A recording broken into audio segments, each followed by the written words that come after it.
Hi, nobodies. Although nobody ever watches these, I figure I'll give a progress report. I've been thinking about my mom lately a lot. And I feel mad when I really think about it, because, like, normally when I would talk about her, I would just kind of gloss over the surface. You know, she was cruel. One time she did this, and not really think about it. And since my therapist wanted me to articulate things,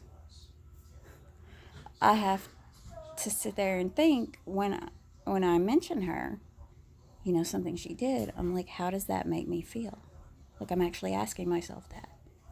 And then I go more in depth with it, and it makes me mad. And it's really hard to be positive when you're mad. I don't like that. I mean, I don't mind that I'm mad. I mean, I need to be mad. She was a horrible woman. And there's a ripple effect, I mean, that's all there is to it. I mean, she not only managed to fuck me up, she managed to have a hand in fucking up one of my kids, you know? I mean, when you ask a toddler, hey, you want to go to Burger King? They're going to be like, yeah, let's go to Burger King. Then you say, let me call mom. And then you pretend to call mom and ask her, can I take her to Burger King? And then you say, okay, bye-bye. Mom said no. That's just really, really, really shitty to do to a kid. And to do to a mom.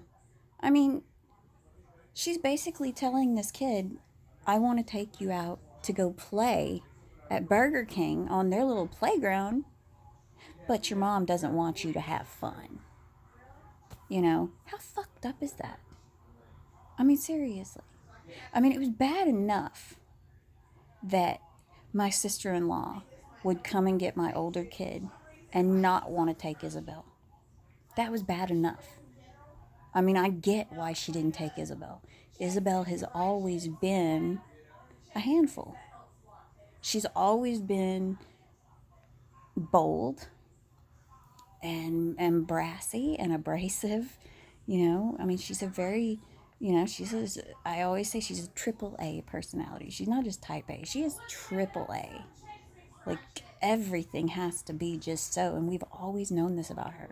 Like, her shirts have to be shirts. Like, I had one that had like a little strap across one side and then it went under the armpit on the other side. She lost her shit over that. And she was only like 18 months old. She lost her shit. But even before she was talking, we knew that she was a bold personality. Hang on a sec. And because when she would babble, she would yell. She would do, it was almost like watching a Hitler speech, with the hand movements and the very strong tone. And I mean, I get it. My sister-in-law, I mean, my older kid was so easy. Just completely easy. And she was 5 years older, and was helpful and all that. And Isabel was Isabel, I mean, anybody who's got more than one kid knows that you're going to have a dominant kid. You're going to have a kid that is needing more attention, throws more fits, complains more about what their sibling gets, and Isabel is ours. She knows how much, she's always asking, how much did you spend on that gift for him?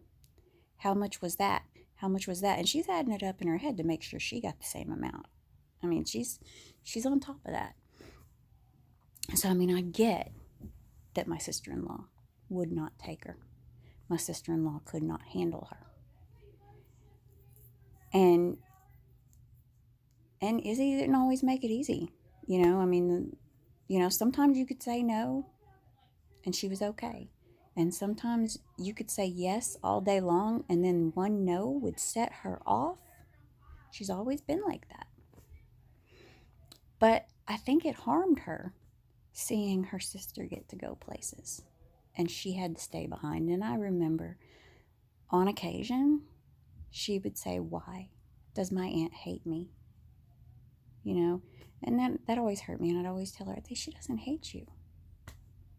You know, she just can't handle two kids. You know, I lied. You know, I mean, my brother would take both because he wanted both around.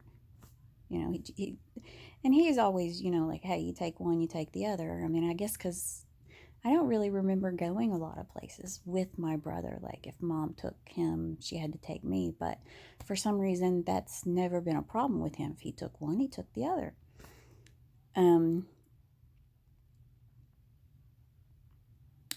And then I ask myself, I try to justify why I left my kids in the care of my mother, knowing how she was with me. And if I think about it, I'm ashamed of myself. I mean, I couldn't afford to work and pay daycare. It wasn't worth it. Like, the work that I did, for the most part, paying for daycare would have negated my whole paycheck. My mom was cheap. She'd take them swimming. She'd take them to... I mean, one thing I can say in my childhood that my mom was good about was she'd take me to the park. She'd take me here and there because she wanted to meet other moms. She wanted to glom on to other people. That was her thing. I was her ticket to meeting new people. So I always knew that my kids would get to go swimming. They'd get to go to story hour at the library. They'd get to do all the things that I have never done for my kids. I am not the mom that takes her kids to stuff. And with my older kid, I just never really saw her treat my older kid badly. She seemed to... My older kid was the first grandbaby, the only grandbaby for 5 years. So she was in high demand by my brother and his wife, my mom and dad, us. A lot of times we would be like, we want to see our kid, can we have her back? And I don't think my mom and dad ever treated her badly, but I don't think that she was much for testing patience. You'd tell Taryn no, and Taryn would, okay, no, and done with it. I don't recall Taryn really throwing fits ever. I'm sure she did, but I don't remember. And it seems like Isabel was always throwing fits. Like, we'd take her to the doctor's office and she'd throw a fit. Go to the store, she'd throw a fit. At home, she had at least one meltdown a day. And that's nothing against her. Everybody, if you have more than one kid, you're going to have a kid like that. More likely than not. You're going to have a kid that requires a little more patience, a little more understanding, a little more of, I'm going to back off. And I did things wrong. I would tell Taryn, if Isabel was throwing a fit over a chair, I'd say, Taryn, just get up. Let her sit there so she'll quit. If there were two different kinds of cookies, and Taryn got the one Isabel wanted, which it was always whatever Tyrion grabbed, that's the one Isabel wanted. Sibling thing. Totally understandable. Happens. And I would say, Tyrion, just, even if Tyrion was like, but I don't like that other kind, I would say, Tyrion, please just give it to her. I'll get you some tomorrow. You'll have it tomorrow, or you'll have it later today. I'll get you two. And I shouldn't have done that. I should have let Isabel have her fit. I should have let her throw it. I don't know how much it would have changed things, if anything, and I wasn't 100% sure that my mom was being mean to her. It was my dad that told me she was doing that, pretending to call me, and then dashing Isabel's hopes. I remember being a kid, and I think my mom got off on that. I mean, really, on making Isabel cry, and me being the bad guy. Because I mean, this woman, the only time she backed me was when I disagreed with my dad. Like when we were talking about Newfoundland, and he kept saying it's Newfoundland. Then she took my side. But I guarantee you, that dumbass bitch didn't know it was pronounced Newfoundland. Guarantee it. She just wanted to disagree with my dad. True story. And, I get to thinking about all the times I was a kid. She'd leave me alone for most of the day. Like she'd be in the house watching TV and stuff. But, she'd take something away right before my dad got home, or do something right before my dad got home, and I'd be crying. And of course, Dad didn't allow that, and he'd tell me, you quit crying before I give you something to cry about, and then I'd hyperventilate. And, in hindsight, I realized that she did that all the time. Like, she wanted to see me hyperventilate. Like, she got off on my misery. I think she really did. That, she had the control. And of course, I do remember one time, because I tried to be dominant here and there. I remember laughing at her one time when she whooped me. So she grabbed a belt, a different belt, and left welts all over my legs. From where? I mean, I don't even know how many times she hit me. And I don't even know what I was in trouble for in the first place. But I had welts.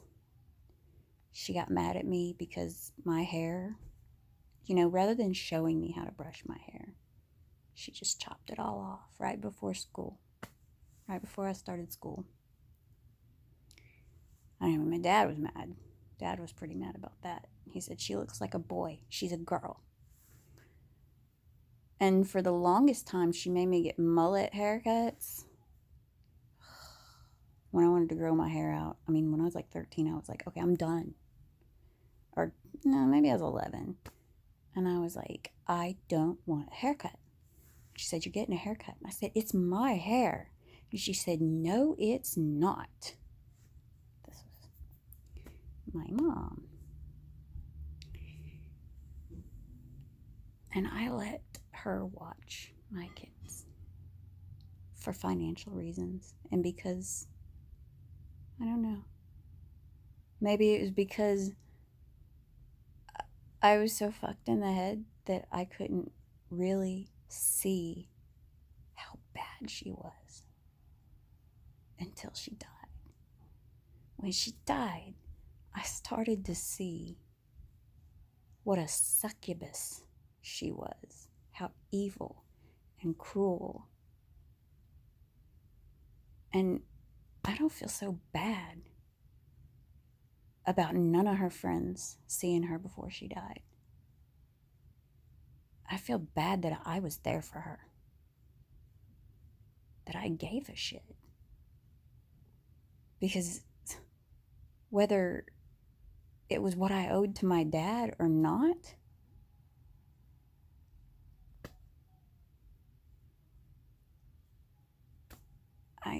I just don't think that, I think that she deserved to, to die alone with nobody giving a shit.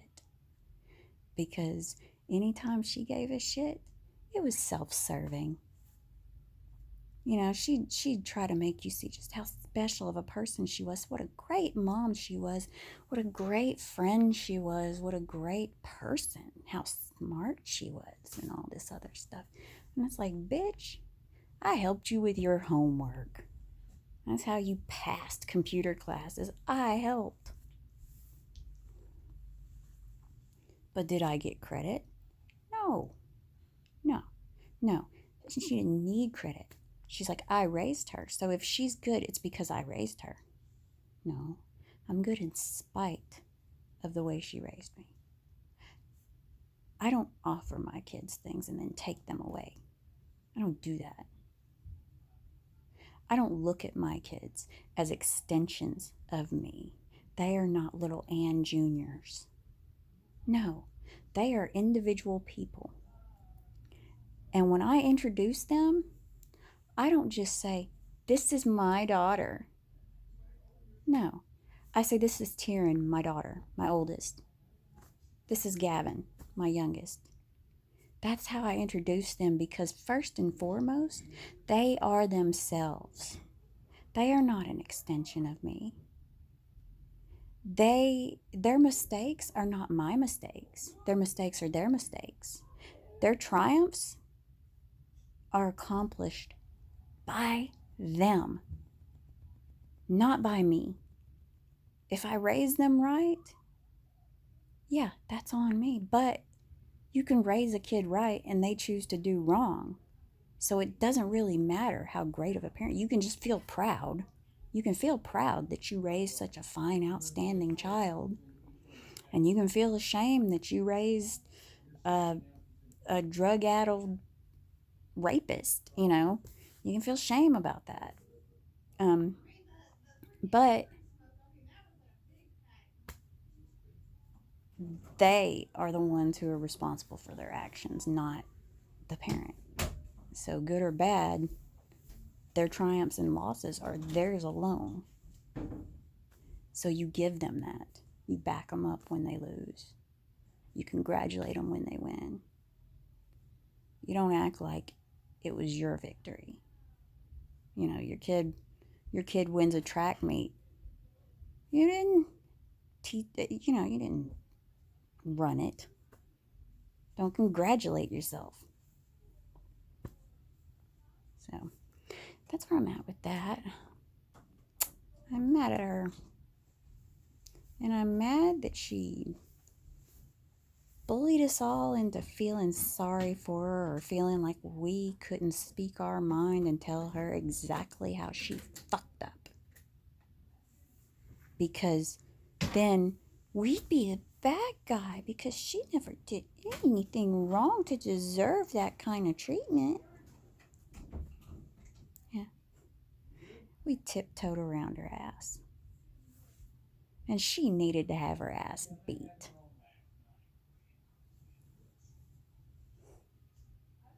My mother. Ugh. But the anger I feel, kind of freeing. I mean, I can't express it to her, but really, why would it matter if I could? It's not like it would change anything. Wouldn't change her. She'd just feel like you were picking on her. So, I guess my question would be, what do I do with this anger? How do I resolve it? Just say, well, she's fucking dead and I'm not. She is not my problem anymore.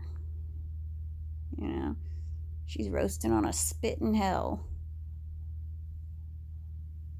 I don't know. I mean, she was made crazy. Does that make her evil? I don't know. She was wrong. And she created at least one child who feels ashamed of so many things that I shouldn't feel ashamed about. She raised a child with issues that affect daily life because of shame and having to keep up appearances.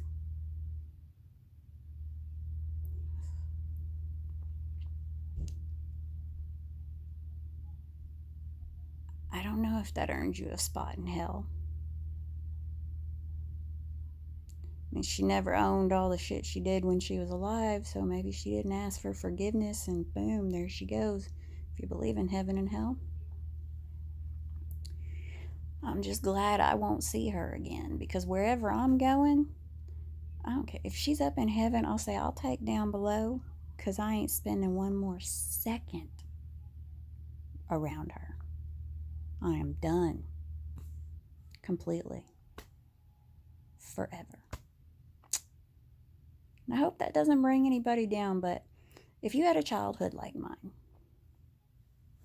and you can just gloss over it like it was nothing, give yourself time to really think about it, because you are blocking that shit. And you don't necessarily have to tell the world, how shitty that person is, especially if they're alive. And it can cause a lot of problems and some awkward Thanksgivings. But at least say to yourself that they were wrong and you didn't deserve that. No child deserves that. Children should be loved, built up, and be, and like the armor they wear should be the love that they know their parents, their children, their spouse, whoever their loved ones are. That's the armor you need, not some facade of happiness that you build so people don't know the truth. No, you build your armor against the world from the love. My parents didn't really give me that, so I had to build my own. And now my anxiety is cracking it. So I have to deal with that shit so that I can have a normal fucking life. And to make sure I don't do that shit to my kids. Make sure I'm building them up, and you can bet your ass I try my hardest to build them up. So think about that, everybody who doesn't watch, and have a good night.